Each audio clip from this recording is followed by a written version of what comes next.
wish you hadn't bothered getting dressed up. What do you mean? You could just see the hairs on the chest peeking out Oh, from... so I'll do up my top button at No, once. no, it was driving me mad with desire. Now, Mountains of the Moon is opening in about a month. Yes. That's so. So, and you've got it's another cameo role. Yes, it's quite an interesting part. It's a wonderful film, actually, about Richard Burton, not the actor, but the explorer, and Speke, and finding the source of the Nile. It's quite an exciting picture. And did you get to go to exotic locations? Windsor. Oh, yes. Yeah. That can be exciting. That went well. Yeah. Well, the Queen... Very exciting. The on Queen the river. likes it? Yes. Now, I didn't go to those incredible places in Africa. I'd love to have done that. Yeah. But, I mean, you seem to have cornered the market in nuggety cameo roles lately, in things like Out of Africa, Scandal, Empire of the Sun. Yeah, well, you know, it's a resolve, really. I played so much comedy, and I think the time had come to let people know I could really do it. Do you know? Yeah. If you know what I mean. Quite. And so that's what I've been doing. I'm not sure they do, but I know it. I mean, you are prepared to go to great lengths to get a part, though, aren't you? Yes, well, in Empire of the Sun, it was particularly difficult. I had to look quietly emaciated, you know, and I'm quite well filled, actually. You're a sturdy lad. It's getting worse as I grow up. Yeah. So what did you do? Well, Spielberg gave me the part, which was very exciting. He was a magical man, as I'm sure you know. And he said, well, Leslie, you know, you got to look a little thinner, you see.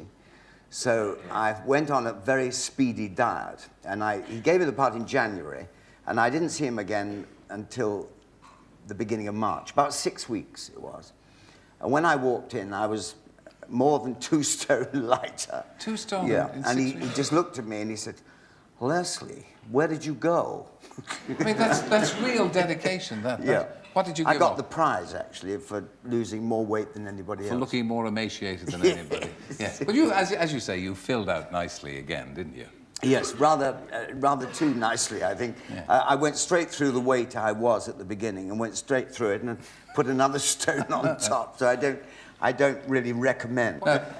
Your entry into the theatre, how did you become an actor? Because Well, I originally went on the stage when I was a kid. I was 10, in fact. And the only reason I went on was to earn some money because my dad had died. And my brother and sister went to work, and we all had to do something. So my mother answered an advertisement in the Daily Telegraph, and I got a part in a play. And she was wonderful, my mum. Yeah. Did she follow your career all the way? Yes, she was an extraordinary woman. She never knew anything about the business. She used to go and see everything I did. And the incredible thing, she never, ever asked me for a free seat. She always paid for a ticket. And I would never know she was there, except you can see the first few rows of the audience, you know, as you look over. And I would often catch her sitting in the front row, and she bought a ticket. And then she often used to go to the theatre that I'd left, like when I'd been in a play that run, say, a year or 2 years. She would go back to that theatre after I'd left and go and see whatever was on there. She was absolutely sweet. And often it was a play that she didn't know what the hell it was about, but she went back, she felt it was my theatre. Isn't that terrific? Yeah, it's lovely. Wonderful. She was absolutely devotion. Wonderful. Yeah. Wonderful. Your break, I think, in the West End came in about 52, for better, for worse, was it? Yes. With Geraldine McEwen. That's right. You had Geraldine on the other day, didn't you? Was it smashing lady? Was it very demanding then? Well, I was much younger then, but it was quite an energetic role. And Jerry and I played opposite each other. We were a young couple who were going to get married, and I had no money, and that was that kind of story. And it was a kind of a Michael Crawford part, you know, full of falls and jumps and, you know, comedy nonsense, you know. And I remember once I had to run through the door, and Jerry had left an ironing board just inside the door, and I went straight over the ironing board, and I used to finish up down by the footlights, which was about 6 yards. It was a big jump. And one night, I damaged my chest, and so I had to go off to hospital. And you know, when you go into St Mary's in Paddington, they say, "Have you been here before?" I say, "No, I don't think so. At least not conscious." What were you here for last? I said, "Well, I really don't know, but why are you here now?" I said, "Well, I've damaged my chest." What did you do?" "I fell over an ironing board." So the girl kind of looks at you and thinks you're vaguely nutty. I didn't say I was in a play. Anyway, they strapped me up and fixed me up. I damaged my ribs. And about 6 months later, I did the same thing again. And I went back to St Mary's, and it was a different nurse, but they looked up my records. They said, why are you here? How did you damage your ribs? I said, "Well, I fell over an ironing board."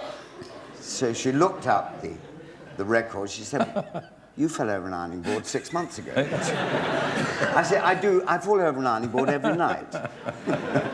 The vicissitudes of the boards. You became, I think, the highest paid actor in TV in the 60s when you made that, what was that, Our Man at St. Mark's? That's right. You were a vicar. That's right. That's right. The two biggest hits I've had up to date, I don't count the recent ones, was a rather daring character in Casanova. Do you remember that? Yeah. Which created quite a furore at the BBC. And then the other, that was playing a roue. You know what a roue is? Certainly, I know what a roue is. You mean a boulevardier? A boulevard, that's the word I learned from you last time, yeah. Oh. And then the other success We've learned a word each now. Yeah, it's one each. Okay. The other was playing a vicar. Yeah. So it's quite extraordinary. The two best things I think I've ever done on television. Which did you warm to more, the Casanova or the vicar? I think both. The only thing... It's a safe answer, Leslie. Yes. The only thing was being a vicar did present a number of problems, because I found that a lot of people thought I actually was a vicar. I mean, people do tend to think you are the actual person that you are in the television series. So I used to get people knocking on my door at home and asking me to christen their children and all sorts of things. What kind of offers did you get when you were playing Casanova? Oh, Terry, you really I are. am a rascal. You are really. I am a rascal. I'll pass them all on to you later. I wish you would. You should have done that years ago when I was able for that kind of thing. What about the Doctor series and the Carry On series? And, I mean, do you still watch them? Yes, I do. Not too much of it. They were tremendous fun. They were tremendous fun.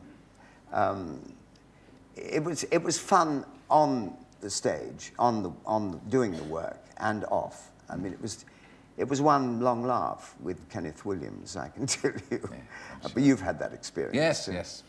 Sadly I mean, missed. Nurse, I remember, I think the best Carry On of all, Nurse. And I used to get up in the morning, go to the studio and go to bed. And I was in bed for 6 weeks. I used to go home at night, get into bed, get up in the morning, go to the studio, get into bed. And it was a rather nice way to earn your living. Quite. Leslie Phillips, ladies and gentlemen.